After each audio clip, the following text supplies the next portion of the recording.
नमस्कार दोस्तों, paps pro study में आपका स्वागत है और इसे शेयर एंड सब्सक्राइब करते रहें।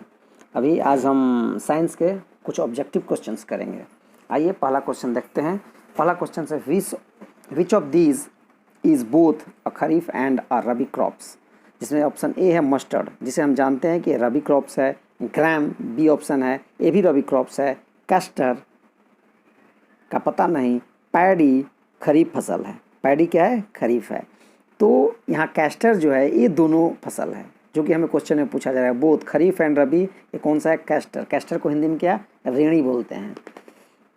ग्राम चना होता है। पैडी का मतलब धान होता है, जिससे कि बीज चावल बाद में निकलता है। और मस्टर्ड सरसों, जिससे का तेल निकलता है, जिसका तेल हम खाने पीने में यूज़ करते हैं। हमारा दूसरा क्वेश्चन है व्हाट आर प्लो हो एंड कल्टिवेटर्स यूज्ड फॉर। तो इसमें है टीलिंग। टीलिंग का मतलब होता है जोतना या हल चलाना। थ्रेसिंग का मतलब है भूसी को अलग करना। सीडिंग का मतलब है बीज बोना। एंड विनोइंग का मतलब है सूप, यानी कि सूप द्वारा उसे ओसवन करना। इसका आंसर हो जाएगा विनोइंग। तीसरा क्वेश्चन है sprinkler system is suitable for. Sprinkler पानी से स्प्रिंग करते हैं, चारों तरफ पानी से चारों तरफ उसको पानी को माने बारिश की तरह स्प्रिंग किया जाता है। तो एक ही चीज़ के लिए सूटेबल है। Sprinkler system is suitable for. Option A है wet, clayey soil, fertile soil, uneven and sandy soil, none of this. तो इसका आंसर हो जाएगा C, uneven and sandy soil. Question number 4 है X is a machine use for harvesting crops. X कोई एक machine है जो कि यूज़ होता है क्रॉप्स को हार्वेस्ट करने में, फसल को काटने में। It also separates the grain from the chaff. तो कौन सा वो मशीन एक्स है? तो एक तो हार्वेस्ट, ये ऑप्शन ए है हार्वेस्टर। हार्वेस्टर क्या होता है? फसल काटने वाले को हार्वेस्टर कहते हैं, जिसे हम गांव में देखते हैं अक्सर। एक सिक्कल, ऑप्शन बी है सिक्कल, हंसुआ, इससे भी हम फसल को काटते हैं। सी है कंबाइन, इससे जोड़ते हैं, जोड़ करके हम आगे इसे देखेंगे। थ्रेसर है। थ्रेसर भी एक फसल काटने की ही मशीन है, जिसमें कि फसल काटने के बाद में उसमें धान और गेहूं को अलग करते हैं। सॉरी, धान और गेहूं नहीं, गेहूं और उसके जो हल्के कण होते हैं और जो भारी अन्न होते हैं उनको अलग करते हैं। इसका आंसर हो जाएगा सी, कंबाइन। पांचवा क्वेश्चन है which of these is not a plantation crop. Plantation crop इनमें से कौन सा नहीं है? तो टी है, एक प्लांटेशन क्रॉप है। कॉफ़ी है, वो भी प्लांटेशन क्रॉप है। राइस है, रबर है, रबर भी प्लांटेशन क्रॉप है। तो इसमें सी हमारा आंसर हो जाएगा राइस, जो कि प्लांटेशन क्रॉप नहीं है। छठा क्वेश्चन है increase use of fertiliser is leading to blank pollution. Fertiliser का यूज़ ज़्यादा करने से कौन सा पोल्यूशन में ज़्यादा वृद्धि हो रही है? Air pollution, noise pollution, water pollution, nuclear pollution. तो इसका आंसर हो जाएगा वाटर पोल्यूशन, क्योंकि फर्टिलाइजर जब हम डालते हैं तो ये भूमि पे, खेत में पानी के द्वारा भूमि के अंदर चला जाता है। और जैसा कि हम जानते हैं कि भूमि के अंदर पानी की विशाल मात्रा है, जिसे वो पोल्यूट करते रहता है। इसलिए इसका आंसर हो गया सी। सातवां क्वेश्चन है which of these statement is true about east. East का मतलब कवक होता है हिंदी में, तो खमीर होता है। सॉरी, ईस्ट का मतलब खमीर होता है। तो ये बोल रहा है खमीर के विषय में कौन सा चीज़ सही है? इसका पहला ऑप्शन है it is used in fermenting sugary syrups into alcohol, जो कि सही है। इट प्रोड्यूस विटामिन बी, ये विटामिन बी प्रोड्यूस करता है, ये भी सही है। It is used in making bread, bread बनाने में इसका यूज होता है। डी ऑप्शन है ऑल ऑफ दी एबव। तो इसका आंसर हो जाएगा D, all of the above, यानी ये सारा काम करता है। क्वेश्चन नंबर 8वां आते हैं। 8वां क्वेश्चन कह रहा है कि a kind of algae is used in the preparation of ice cream, identify it. कौन सा एल्गे है जो कि आइसक्रीम बनाने के काम आता है? तो एल्गिन जो है, जो आइसक्रीम बनाने के काम आता है। Option A. बी में अगर है रिजोपस है, और डी में क्लोरेला है। तो इसका आंसर है ए है, एल्गिन है। 9वां क्वेश्चन है the most common carrier of communicable disease. Communicable disease क्या होता है? संक्रामक रोग। तो इस संक्रामक रोग को कैरी कौन करता है, मैक्सिमम कैरी कौन करता है? एंट, ऑप्शन ए, बी में हाउस फ्लाई, सी में मॉस्किटो, डी में कॉकरोच। तो यहाँ आंसर हमारा हो जाएगा हाउस फ्लाई, मक्खी जो घरों में पाई जाती है। ये कॉमन कैरियर है कम्युनिकेबल डिजीज का। 10वां क्वेश्चन है, when a disease carrying microbe enters our body the body fight it by producing. जब कोई डिजीज हमारे शरीर में माइक्रोब के रूप में इंटर कर जाता है, हमारे बॉडी में जब इंटर कर जाता है तो उसे कैसे लड़ा जाता है? कौन लड़ता है, कौन फाइट करता है हमारे बॉडी में? इसमें ऑप्शन ए है antibiotics, pathogens, antibodies, none of this. तो इसमें हम जानते हैं कि सी ऑप्शन होगा एंटीबॉडीज़। एंटीबॉडीज़ जो है, जो कि जब हमारे शरीर में कोई डिजीज़ माइक्रोब इंटर करते हैं तो उससे वो फाइट करता है। उसके बाद 11वां क्वेश्चन है, which of the following causes food poisoning in tinned food. Tinned food होता है क्या? डिब्बा बंद जितने भी सामग्रियां आती है वो टिन्ड फूड बोली जाती है। तो उसमें कारण क्या है? What is the cause to food poisoning? तो इसका कारण है ऑप्शन ए में क्लोस्ट्रीडियम, बी में कैलमाइडोमोनास, सी में राइजोवियम और डी है डेस्मिट्स। डी है डेस्मिट्स।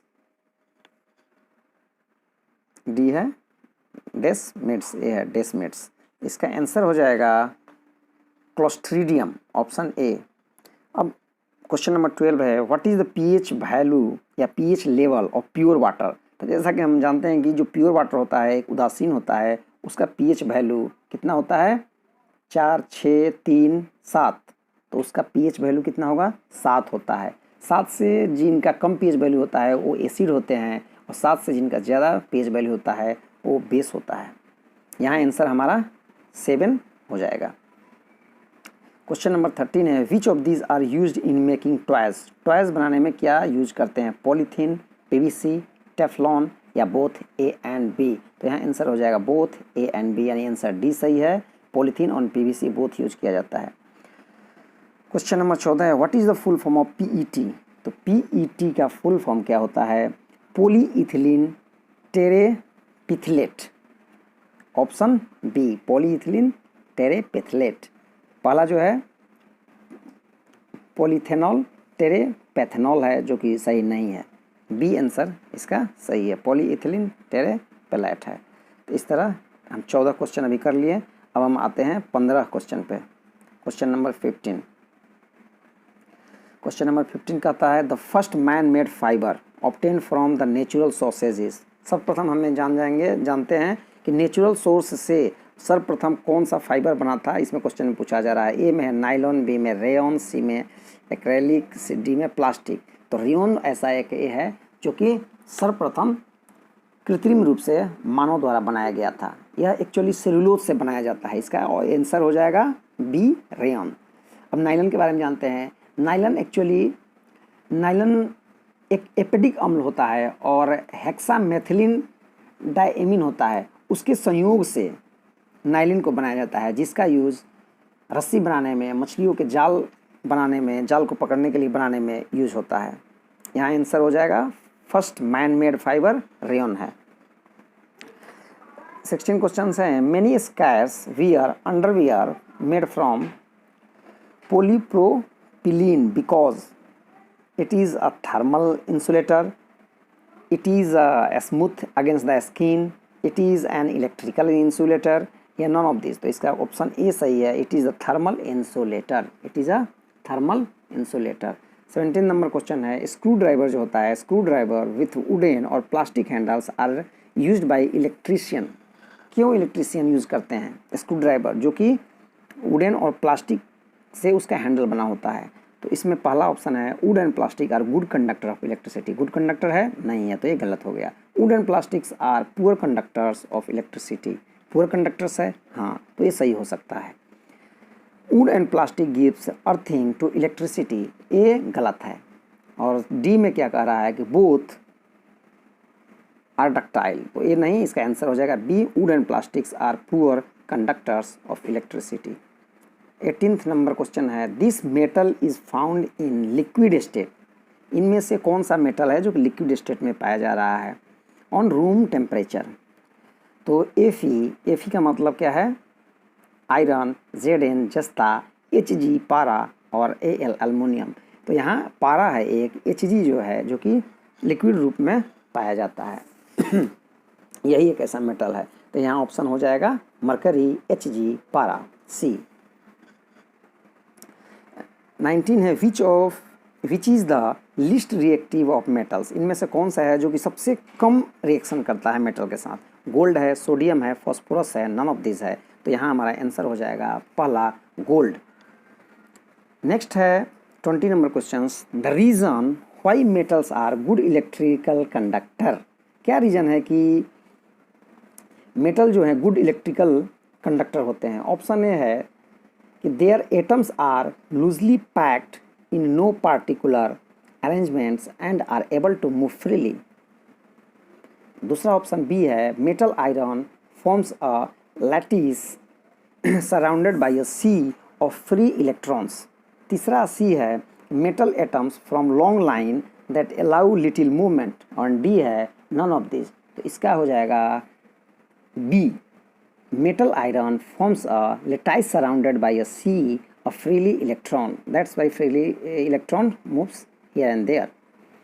Question number 21 है when a metal corrodes in water it forms। कोई मेटल में जब कोरोड लगता है इन पानी में तो इट क्या वो फॉर्म करते हैं, क्या बनाते हैं? साल्ट। पहला ऑप्शन है साल्ट एंड वाटर, दूसरा है रस्ट एंड कार्बन डाइऑक्साइड, तीसरा है मेटल हाइड्रोक्साइड एंड हाइड्रोजन, और चौथा है साल्ट एंड हाइड्रोजन। तो इसमें हमारा ऑप्शन हो जाएगा सी, मेटल हाइड्रोक्साइड एंड हाइड्रोजन। जो मेटल होगा, जैसे अगर आयरन होता है तो फेरस हाइड्रोक्साइड और हाइड्रोजन बनेगा, इसी तरह जो भी मेटल होगा वो मेटल हाइड्रोक्साइड एंड हाइड्रोजन बनता है। 22 नंबर क्वेश्चन है coal is use for which of these purposes. Coal का यूज़ क्या होता है? फर्टिलाइज़र में, प्योरीफायर में, फ्यूल में या इंसेक्टिसाइड्स में? तो हम जैसा कि जानते हैं कोल का यूज़ फ्यूल में होता है, तो सी हमारा ऑप्शन सही हो जाएगा। अब यहाँ क्वेश्चन है 23 कि what does PCRA stand for. PCRA का फुल फॉर्म क्या है?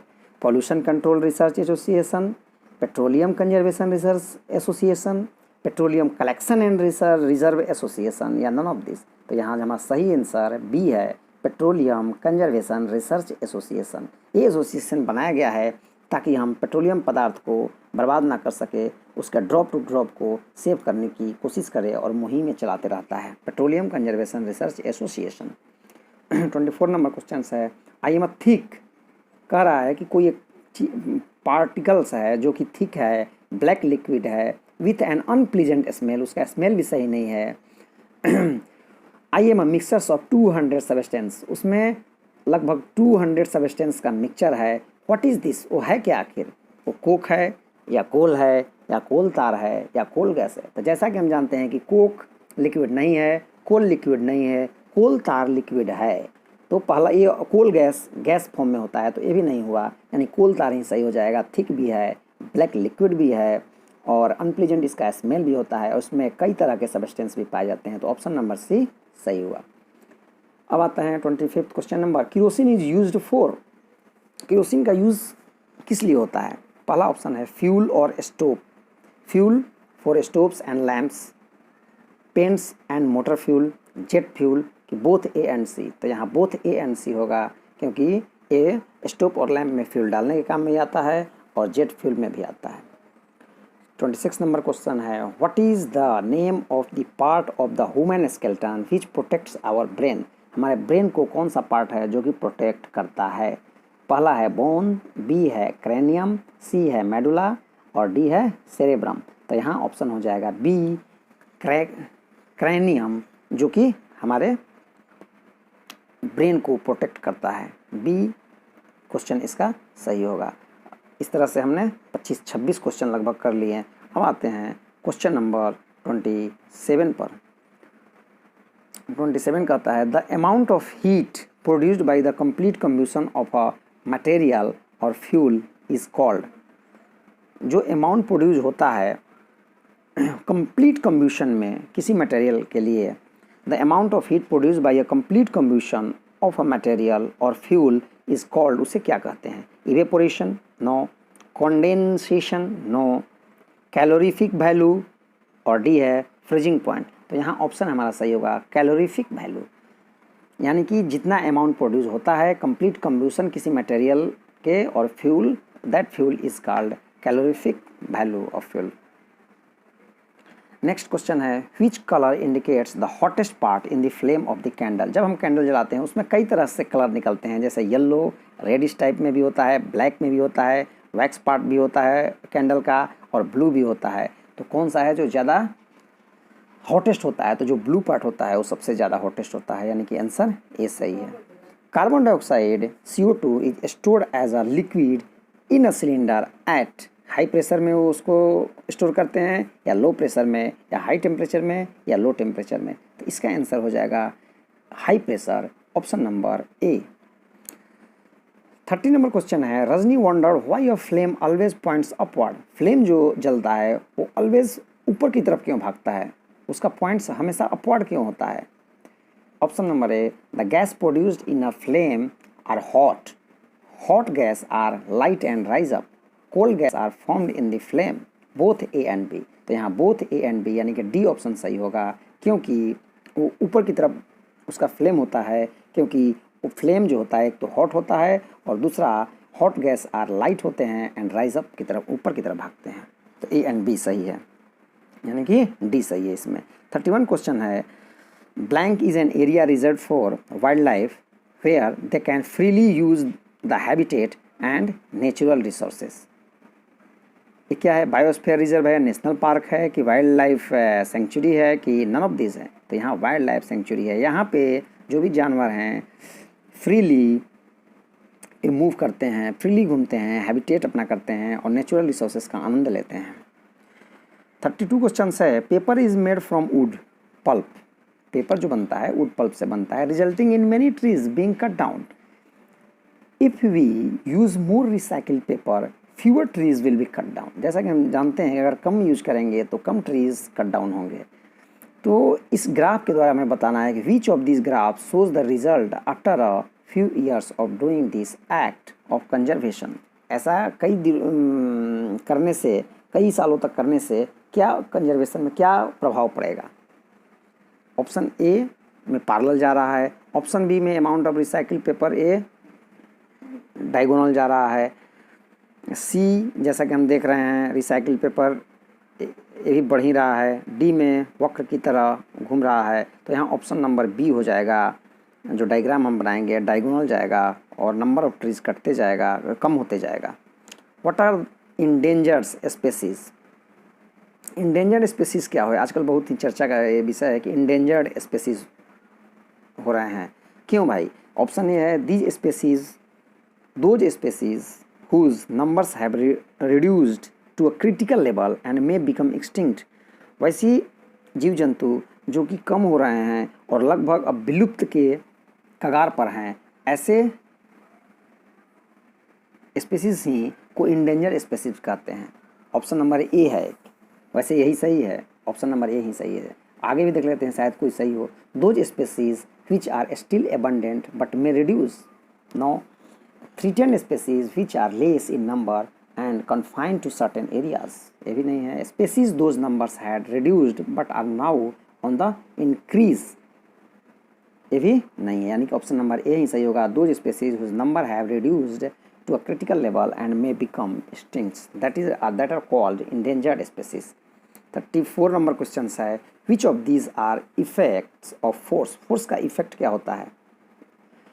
तो पहला ऑप्शन है it can change the shape और साइज ऑफ एन ऑब्जेक्ट। किसी चीज़ पे जब हम फोर्स लगाते हैं तो शेप और साइज में चेंज होता है, सही है। It can make stationary object move. Stationary object या लाइक बॉल है उसको किक करते हैं तो आगे मूव करता है, ये भी सही है। It can change the direction of moving object. कोई ऑब्जेक्ट आ रहा है उसे अगर हम रोकते हैं या दूसरे डायरेक्शन में करते हैं फोर्स के द्वारा, ये भी सही है, यानी कि इसका आंसर हो जाएगा option number D, all of this. 35 और लास्ट क्वेश्चन है the SI unit of force is. तो एसआई यूनिट ऑफ फोर्स, बल का एसआई यूनिट होता है न्यूटन, जूल होता है एसआई यूनिट कार्य का, केजी होता है द्रव्यमान का। तो इस तरह इसका ऑप्शन हो जाएगा option number C, SI unit of unit force is C. Thanks for watching and share subscribe करते रहें। इस तरह से आपको सब्सक्राइब कर दीजिए, क्योंकि इस तरह से आपको नए नए तथ्य मैथ, साइंस, इंग्लिश हर तरह के आपको मिलते रहेंगे। धन्यवाद, थैंक यू।